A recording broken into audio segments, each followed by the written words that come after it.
अस्सलाम वालेकुम सामीन। 20 रजब की तारीख शुरू हो चुकी है। 21 फरवरी है। ख़बर का उन्वान है, हरियाणा के एक गांव में इबादत गाह में तोड़ फोड़, अक़लियती फ़िरक़े के लोगों को मारा पीटा गया, घर के दरवाजे तोड़े गए, घरों में भी तोड़ फोड़ की गई। मामला जागरण में डीजे बजाने को लेकर हुआ है। ख़बर थोड़ी तफसील से सुन लें। ज़िला यमुनानगर के गांव नांगल में डीजे बजाने को रोकने की आड़ में एक फ़रीक ने दूसरे फ़रीक पर ज़बरदस्त हमला बोल दिया है। ये अक्सरियती फ़िरक़े के लोग थे जिन्होंने अक़लियती फ़िरक़े के लोगों पर हमला बोल दिया है, जिसमें 8 लोग ज़ख्मी हुए हैं। हमला करने वालों ने घरों के दरवाजे तोड़कर औरतों मर्दों को निशाना बनाया और छप्पर की शक्ल में बनी इबादत गाह में भी तोड़ फोड़ की। इस बारे में गाँव के जुल्फ़ान ने सोशल इंडिया न्यूज़ को बताया कि रंजिश पिछली दिवाली से ही चल रही है।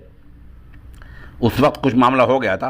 ताम कल मुस्लिम समाज की एक शादी में डीजे बज रहा था और दूसरा डीजे बिरादरान वतन के जागरण में बज रहा था।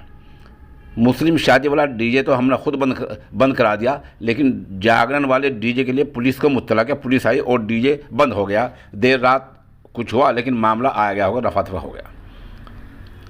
शायद फिर क्या हुआ? फिर ये हुआ कि बात आ गई होगी। सुबह के वक्त तकरीबन 9 बजे बिरादरान वतन की तरफ से हुजूम आया और घरों में घुसकर हम लोगों को मारा पीटा गया। निजी इबादतगाह में तोड़ फोड़ की गई। जुल्फ़ान के मुताबिक अभी तक पुलिस ने इस मामले में कोई कार्रवाई नहीं की है। जुल्फ़ान ने बताया कि गांव में मुस्लिम समाज के 25 घर हैं।